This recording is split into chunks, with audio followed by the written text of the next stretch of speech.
যে রাজনৈতিক দলগুলো তার রাজনীতির উপরে নির্ভর না করে যখন জনগণ থেকে তারা বিচ্ছিন্ন হয়ে যায়, তখন এই পুলিশকে লাঠিয়াল হিসেবে ব্যবহার করার প্রয়োজন পড়ে।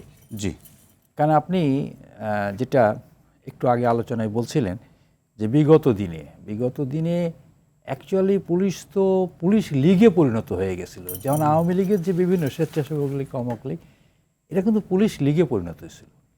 কিন্তু স্বেচ্ছাসেবক লীগের হাতে অস্ত্র থাকে না, আর পুলিশ লীগের হাতে অস্ত্র ছিল। তার মানে এটা কত বিপজ্জনক হতে পারে।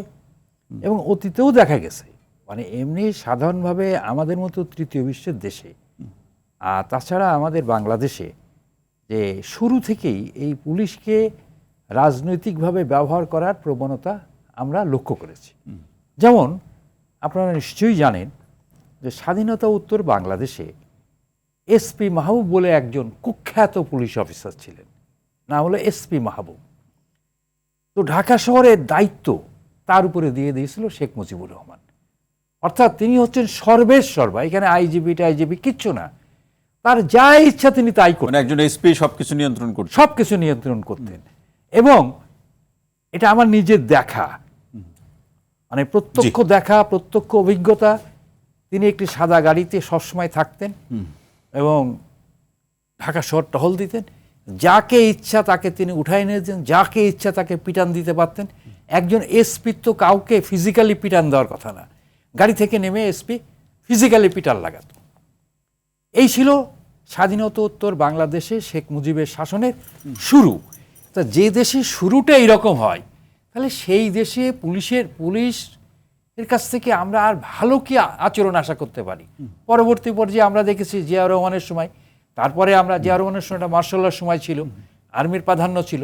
তারপরে আমরা দেখলাম এরশাদের সময় একইভাবে পুলিশকে সে মানে যথাসম্ভব একটা পুলিশি রাজত্ব কায়েম করেছিল। আর আওয়ামী লীগের কথা তো দেখলেন। আলোচনা হল না, তাহলে এই আপনার এই আলোচনার সাথে মাহবুব এটা একটু যুক্ত করি যে 5ই আগস্টের পরে যে সংস্কার কমিশনগুলো হয়েছিল তার মধ্যে একটি পুলিশ সংস্কার। তো সেখানে যে প্রসঙ্গগুলো আলোচনা হয়েছিল এগুলো অতীতের আগে আলোচনা হয়েছে, কিন্তু আমরা সেগুলো বাস্তবায়ন একেবারে সীমিত পর্যায়ের দেখি। কতটুকু বাস্তবায়ন দেখছেন? আমি কিন্তু বাস্তবায়ন কিছুই দেখছি না। যদিও সাধারণভাবে যদি দেখি, এই সরকারের বয়স কিন্তু মাত্র 3 মাস, এখনো পড়ে নাই। তো এই 3 মাসে তো মূল্যায়ন করা যাবে না। আমরা মূল্যায়ন করছি না, আমরা সেখান থেকে কতটুকু নিয়ে প্রয়োগ করছে বাস্তবায়নের জায়গাটা কিন্তু আমি দেখছি না। বাস্তবায়নে ভয় কোথায়? বাস্তবায়নের ভয়টা হচ্ছে মানে রাজনৈতিক দলগুলো যারা ক্ষমতায় থাকে, তারা মনে করে যে পুলিশকে আমার লাগবে। এই মানসিকতা থেকে তারা বেরিয়ে আসতে পারছে না। আর বলা হয়, রাজনৈতিক নেতারা বলে পুলিশকে জনবান্ধব করা হবে। জি, কিন্তু মজার ব্যাপার, পুলিশকে জনবান্ধব করার যে একটা কর্মসূচি লাগে সেটা কিন্তু নাই।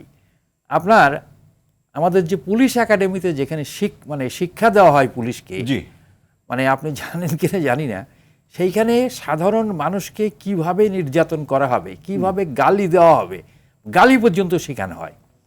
সাধারণ মানুষ প্রাতিষ্ঠানিক প্রশিক্ষণ হয়। যেমন ব্রিটিশ ভারতে একটা প্রাতিষ্ঠানিক প্রশিক্ষণ হতো। যারা ইংল্যান্ড থেকে সাদা চামড়ার এদেশে শাসন করতে আসতো, তখন তাদের একটা একাডেমি ছিল ইংল্যান্ডে, কি করে ভারতবর্ষের অফিসারদের দুর্নীতিগ্রস্ত করতে হবে আর নিজের দুর্নীতির ঊর্ধ্বে থাকতে হবে। ঠিক একইভাবে আমার পুলিশ একাডেমিতে যে প্রশিক্ষণ কোর্সটা, সেই প্রশিক্ষণ কোর্সটার মধ্যেই বড় গোলমাল আছে।